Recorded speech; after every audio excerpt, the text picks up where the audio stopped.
Halo semuanya, perkenalkan nama lengkap saya Selvina Klebinaro. Saya merupakan lulusan dari Universitas Flores ND, jurusan Pendidikan Biologi. Saya berasal dari Flores NTT. Pada kesempatan kali ini, saya akan memperagakan micro teaching pada proses seleksi guru pedalaman yang dilakukan oleh Yayasan Tangan Pengharapan. Selamat menyaksikan.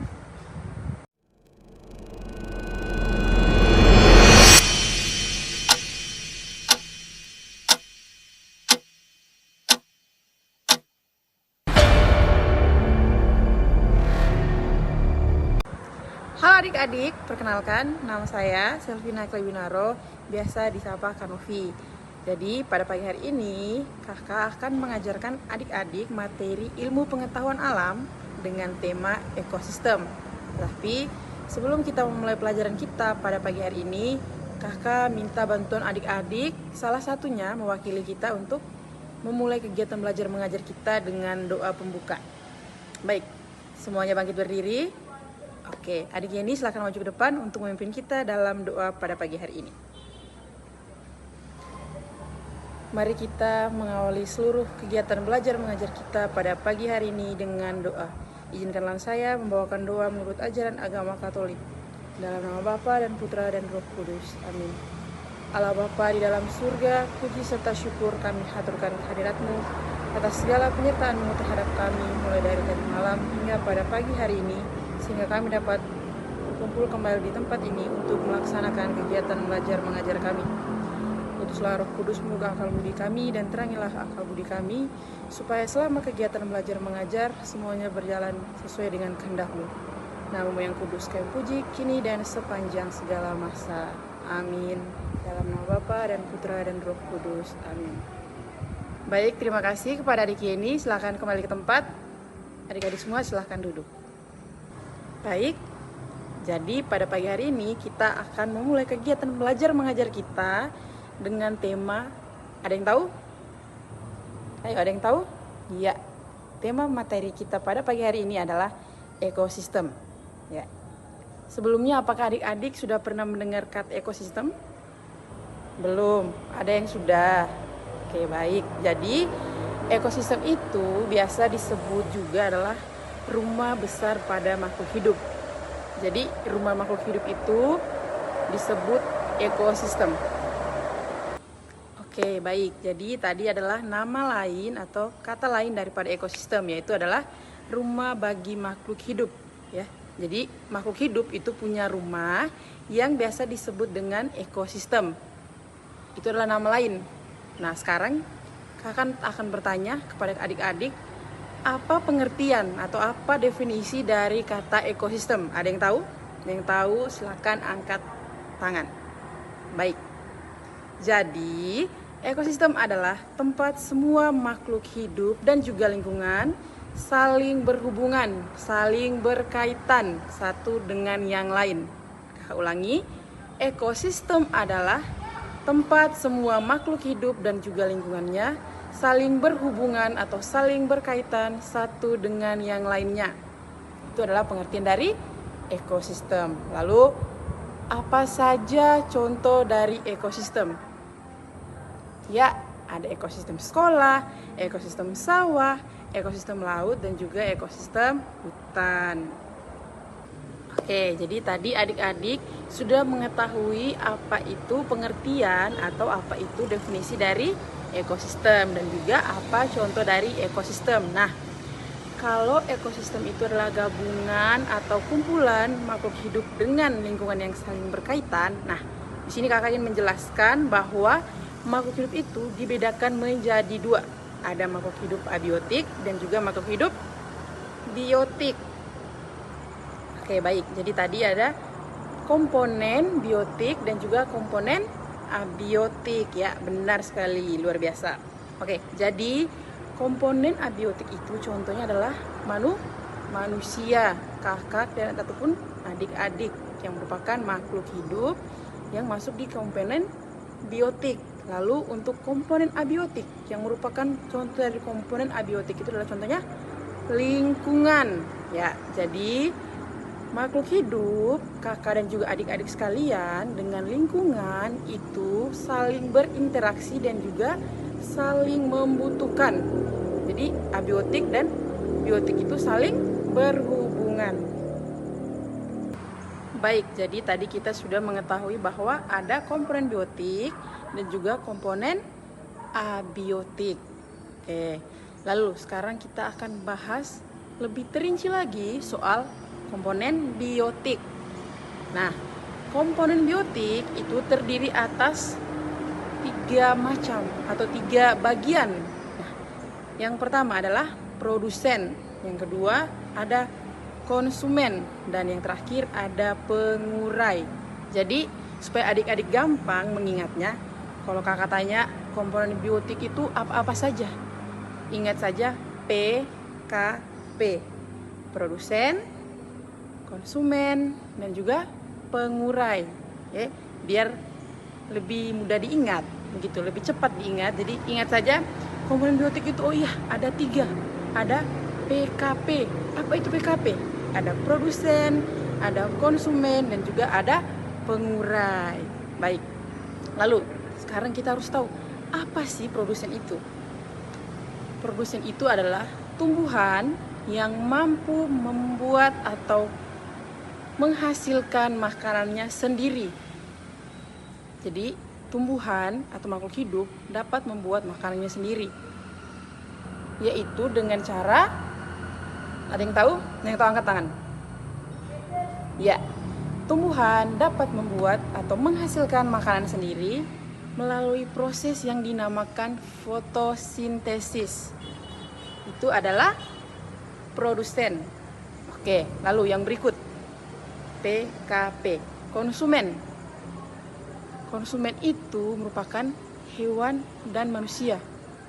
Kita yang mengkonsumsi makanan yang telah dihasilkan oleh tumbuhan. Kita yang memakannya. Tumbuhan sudah menghasilkan makanan melalui proses fotosintesis. Misalkan ada sayur, ada buah-buahan. Kita selaku manusia dan juga hewan itu memakan, mengkonsumsi apa yang sudah dilakukan atau sudah diberikan oleh produsen tadi.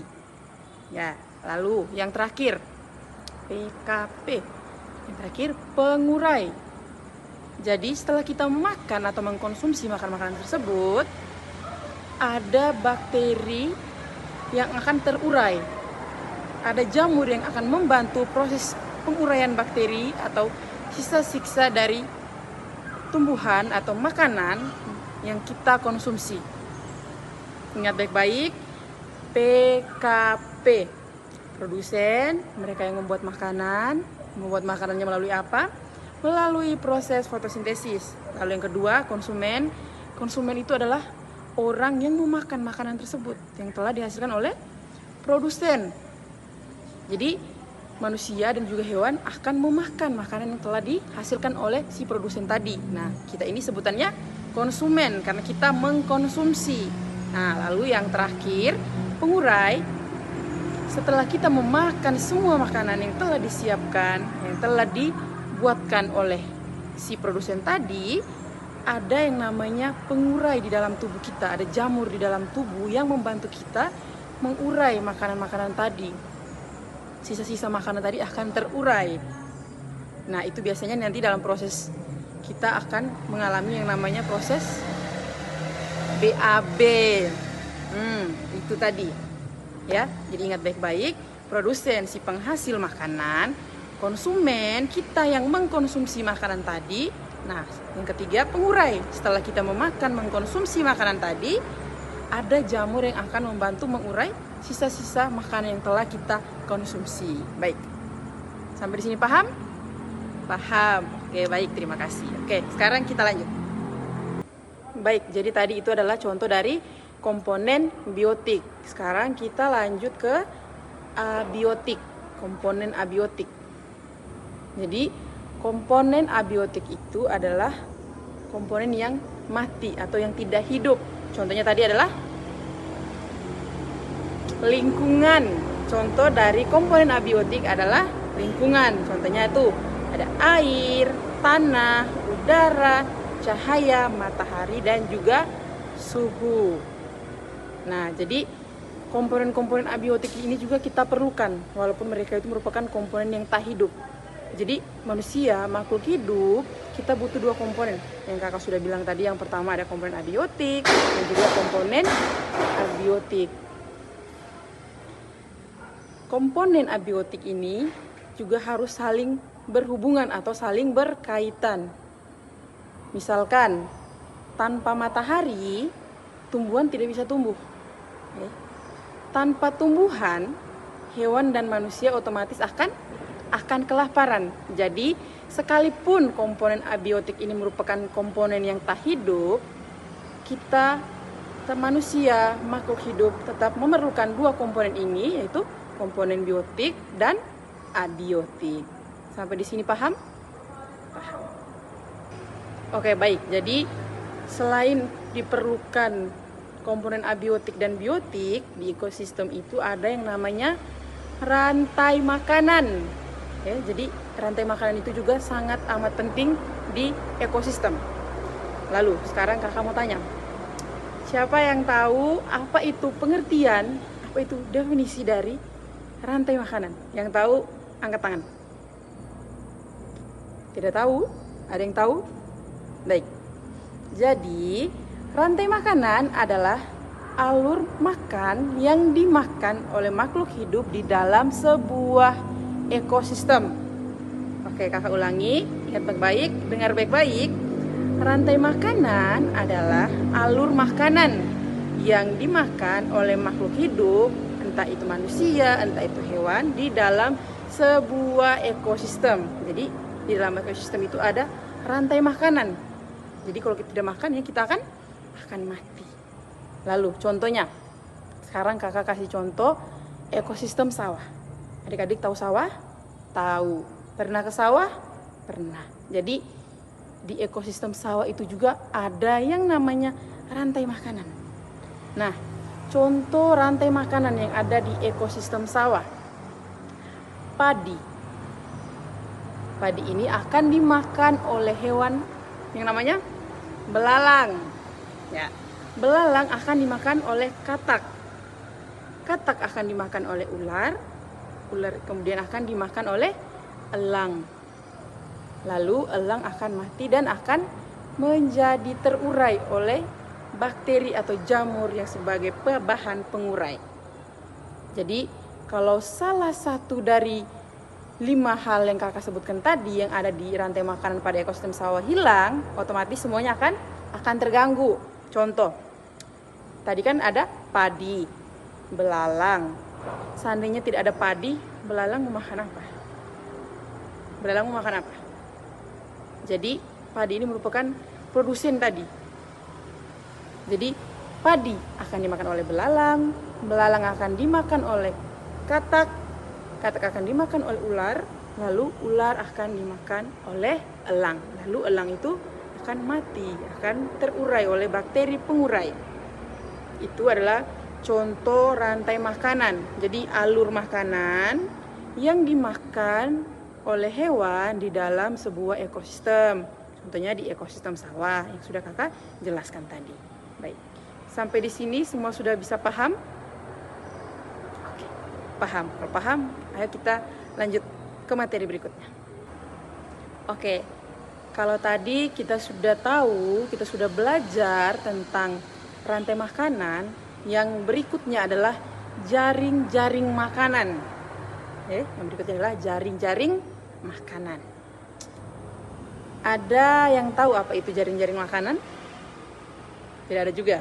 Baik, jadi kakak langsung jelaskan saja. Jaring-jaringan makanan itu adalah rantai makanan yang saling terhubung pada jaring. Itu yang dinamakan jaring-jaring makanan. Oke, kakak ulangi. Jaring-jaring makanan adalah rantai makanan yang saling berhubung pada jaring. Itu yang disebut jaring-jaring makanan. Contohnya, ekosistem kolam. Kakak beri contoh ekosistem kolam. Jadi, ada tumbuhan yang hidup di air, itu akan dimakan oleh ikan-ikan kecil. Kemudian ikan-ikan kecil ini akan dimakan oleh ikan-ikan besar. Itu adalah rantai makanan yang pertama nih. Lalu yang berikutnya, tumbuhan air juga itu akan dimakan oleh siput. Nah, siput ini akan dimakan lagi oleh katak. Katak ini akan dimakan lagi oleh ular. Jadi ada dua contoh rantai makanan. Yang pertama tadi, tumbuhan di air akan dimakan oleh ikan kecil, lalu ikan-ikan kecil tadi akan dimakan oleh ikan besar. Lalu tumbuhan-tumbuhan yang ada di air juga akan dimakan oleh siput. Kemudian siputnya akan dimakan oleh katak. Setelah itu kataknya akan dimakan oleh ular. Nah, rantai makanan yang pertama dan kedua ini akan saling berhubung sehingga bisa dikatakan sebagai jaring-jaring makanan. Oke, ingat ada dua rantai makanan tadi toh. Yang pertama tadi, tumbuhan yang di air akan dimakan ikan kecil lalu dimakan oleh ikan besar. Lalu tumbuhan di air juga akan dikonsumsi atau dimakan oleh siput, lalu dimakan lagi oleh katak, lalu dimakan oleh ular. Dua rantai makanan ini akan saling berhubung menjadi jaring-jaring makanan. Sampai sini paham? Oke, paham. Kalau paham, kita lanjut. Baik, jadi yang tadi itu sudah kita pelajari rantai makanan dan juga jaring-jaring makanan. Yang berikutnya ada yang namanya piramida ekologi. Piramida ekologi. Ada yang tahu apa itu piramida ekologi? Baik. Piramida ekologi adalah gambaran dari jumlah energi di setiap tingkat rantai makanan. Jadi, pada tingkat rantai makanan, tingkat teratas itu menunjukkan tingkat yang paling atas, paling sedikit. Jadi, gambaran jumlah energi di setiap tingkat rantai makanan itu dinamakan piramida ekologi. Sampai sini paham? Oke, sekarang kita lanjut.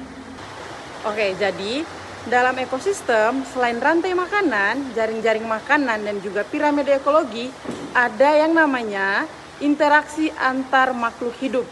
Jadi selain butuh makanan, rantai makanan, ada jaring-jaring makanan, ada piramida ekologi, pada ekosistem juga dibutuhkan interaksi antar makhluk hidup. Jadi interaksi antar sesama makhluk hidup itu dibagi lagi menjadi 4 bagian atau ada 4 tingkat, ada 4 contoh interaksi yang terjadi antar makhluk hidup. Jadi yang pertama ada interaksi kompetisi, yang kedua ada predasi, yang ketiga ada mutualisme, dan yang terakhir ada parasitisme. Ingat, jadi kalau ditanya ada berapa interaksi antar makhluk hidup, jawabannya ada 4. Yang pertama kompetisi, predasi, mutualisme, dan juga parasitisme.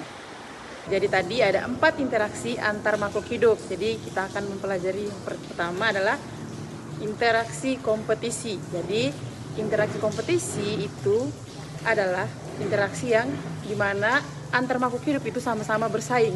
Contohnya di sini adalah memperebutkan sumber daya atau makanan. Contohnya hewan, kucing atau anjing yang saling bertengkar atau saling bersaing memperebutkan makanan. Itu namanya interaksi kompetisi. Lalu contoh lainnya lagi, misalkan di dalam kelas ini adik Yeni dan adik Berto itu sama-sama bersaing, sama-sama berkompetisi, belajar dengan giat untuk memperebutkan peringkat pertama. Jadi itu merupakan contoh dari kompetisi. Yang berikut ada interaksi antar makhluk hidup, yaitu interaksi predasi. Jadi pengertian dari interaksi predasi adalah makhluk hidup saling memangsa yang lain. Misalkan elang itu memangsa ayam. Jadi antar satu makhluk hidup itu dia memangsa makhluk hidup yang lain. Contoh lainnya lagi, misalkan ayam yang memangsa cacing. Itu adalah interaksi makhluk hidup yang disebut predasi. Selanjutnya ada interaksi antar makhluk hidup, mutualisme. Nah, interaksi mutualisme ini adalah interaksi di mana kedua makhluk hidup atau kedua individu saling menguntungkan. Jadi contohnya itu adalah hewan lebah dan juga bunga. Nah, saling menguntungkan di mana lebah itu mengambil atau mengkonsumsi nektar yang ada pada bunga yang berfungsi sebagai sumber makanan. Lalu hal ini juga menguntungkan bagi si bunganya karena bunganya ini dapat membantu penyerbukan yang disebabkan oleh lebah tadi yang sudah mengambil nektarnya. Jadi ini adalah contoh interaksi antar makhluk hidup, interaksi mutualisme, saling menguntungkan, sama-sama menguntungkan. Ya, yang terakhir, interaksi makhluk hidup parasitisme. Ada kata kunci di sini, kata awalnya itu adalah parasit. Berarti interaksi ini hanya menguntungkan salah satu pihak. Jadi satu pihak diuntungkan, pihak yang lainnya itu pihak yang dirugikan. Nah, contoh dari interaksi parasitisme itu adalah cacing pita pada usus manusia. Jadi cacing pita itu berada pada tubuh kita, tubuh manusia, di mana mereka memperoleh makanan yang ada pada usus manusia, sedangkan manusianya itu sendiri bisa mengalami berbagai macam penyakit yang disebabkan oleh si cacing pita. Makanya interaksi ini disebut interaksi parasitisme. Si cacingnya diuntungkan karena mengambil makanan yang ada pada usus manusia, akan tetapi manusianya akan mengalami kerugian atau tidak diuntungkan karena pasti akan mengalami penyakit yang disebabkan oleh si cacing pitanya tadi. Jadi ingat baik-baik kalau ditanya ada berapa interaksi makhluk hidup? Ada 4. Yang pertama kompetisi atau persaingan. Yang kedua predasi, yaitu satu memangsa yang lain. Lalu yang ketiga mutualisme, yaitu saling menguntungkan. Dan yang terakhir parasitisme atau parasit, di mana salah satu pihak diuntungkan dan pihak yang lain dirugikan. Baik, sampai sini semuanya paham? Paham. Kita lanjut. Baik, jadi kesimpulan materi yang kita dapatkan atau yang kita pelajari pada pagi hari ini adalah ekosistem itu merupakan hubungan antar makhluk hidup dan juga lingkungannya yang saling berhubungan atau berkaitan. Lalu, di dalam ekosistem itu terdapat 2 komponen. Yang pertama, komponen biotik dan juga komponen abiotik. Baik, jadi sekian kegiatan belajar mengajar kita pada pagi hari ini. Terima kasih untuk partisipasi adik-adik yang banyak bertanya dan juga banyak menjawab. Setelah ini, silakan kerjakan pekerjaan rumah yang telah saya berikan. Nanti di minggu depan baru dikumpulkan. Oke, karena tadi kita mengawali kegiatan belajar mengajar kita dengan doa, maka kita juga harus mengakhiri kegiatan belajar mengajar kita dengan doa. Oke, tadi kan sudah adik Yeni yang pimpin doa kita dalam doa, berarti sekarang gantian. Ayo bisa bantu kakak, salah satu dari kita, untuk memimpin doa penutup pada pagi hari ini. Oke, mari sudah adik Berto maju ke depan, memimpin kita dalam doa penutup. Marilah kita siapkan hati dan batin kita untuk berdoa. Izinkanlah saya membawakan doa ini menurut ajaran agama Katolik. Dalam nama Bapa dan Putra dan Roh Kudus. Amin. Allah Bapa dalam surga, puji dan syukur kami haturkan kehadirat-Mu atas segala penyertaan-Mu kepada kami selama kegiatan belajar mengajar. Kini kegiatan belajar mengajar kami telah selesai dan telah usai. Semoga apa yang telah kami peroleh dari kakak dapat berguna dan bermanfaat bagi masa depan kami. Nama-Mu yang kudus kami puji, kini dan sepanjang segala masa. Amin. Dalam nama Bapa dan Putra dan Roh Kudus. Amin. Baik, terima kasih kepada adik Berto dan kepada semua adik-adik. Pertemuan kita pada pagi hari ini sekian, sampai di sini. Terima kasih semuanya. Selamat masuk.